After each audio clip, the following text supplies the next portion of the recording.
হচ্ছে hybrid. Hybrid actually নাম।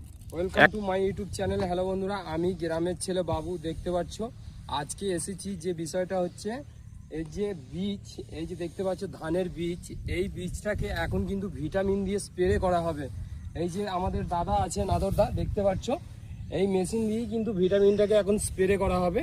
তো এই যে বীজটা কতটা কাজ হবে ভিটামিনটা স্প্রে করার পর, সেই জন্য তোমাদের সাথে আমার সাথে যুক্ত থাকতে হবে এবং পুরো ভিডিওটা দেখতে হবে। চলো বন্ধুরা, শুরু করা যাক। যে দাদা এখন কিন্তু ভিটামিনটাকে চালু করবে, আর এই ভিটামিনটা দিয়ে কিন্তু এই জল তুলছে, মেশিনের মধ্যে দিচ্ছে। আর এই যে দেখতে পাচ্ছ কি কি ভিটামিন দিচ্ছে, একটু দেখাবো তোমাদেরকে। তো দাদা, এটা কি কি ভিটামিন আছে একটু বলবে? এর নাম হচ্ছে হাইব্রিড। হাইব্রিড অ্যাকচুয়ালি নাম হচ্ছে হাইব্রিড, তাই তো? তো এই যে দেখতে পাচ্ছ, তোমাদেরকে দেখাবো। এইটা হচ্ছে আমাদের এই যে চাষবাসের বীজতলা, এই বীজতলাটাকে স্প্রে করা হবে এই ভিটামিনটাকে দিই। ভিটামিনটা দিয়ে স্প্রে করার পর কিন্তু বীজটা কতটা উন্নতি হয়েছে সেটাই আমরা দেখব। আর এই ভিটামিনটা স্প্রে করা হয় শুধু রোদের সময়তেই, সিসিরিতে স্প্রে করা হবে না, শুধু রোদের সময়তেই স্প্রেটা করতে হবে। এখন কিন্তু মেশিনের মধ্যে জলটা ঢালা হচ্ছে, দেখতে পাচ্ছ বন্ধুরা।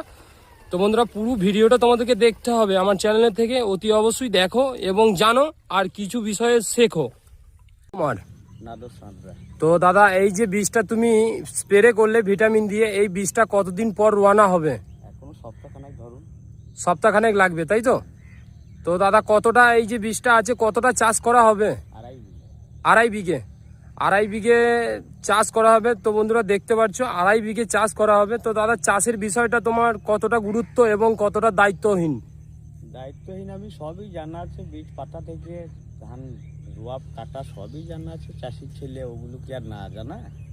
সেটাই তো বন্ধুরা, দেখলে ভিডিওটা যদি দেখে থাকো, অতি অবশ্যই একটা লাইক একটা কমেন্ট করে জানাবে। আর এই দাদাকে তোমরা যদি কোথায় দেখো তো প্লিজ একটু সাপোর্ট করবে, জানাবে। দেখতে পাচ্ছ এখন কিন্তু সেই যে বীজে পেরে করা হচ্ছে, এই যে আমাদের নাদরদা এখন কিন্তু এই বীজটা পেরে করছে ভিটামিন দিয়ে। তো তোমাদেরকে পুরো প্রসেসটা দেখাচ্ছি এবং এখন অবধি দেখাচ্ছি। বন্ধুরা প্লিজ, যারা আমার চ্যানেলে নতুন হয়ে থাকবে প্লিজ তারা আমার চ্যানেলটা একটু সাবস্ক্রাইব করে দেবে।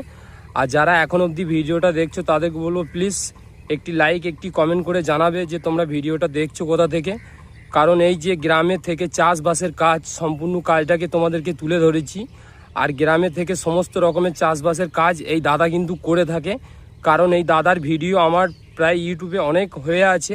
তো দাদার ভিডিওগুলো দেখো এবং দেখে জানো যে দাদা কত রকম কাজ জানে এবং কত রকম কাজ করে থাকে। এই গ্রামে থেকেই কিন্তু অনেক কিছু পথটা এগিয়েছে, আর সেইখান থেকেই আমরা কিছু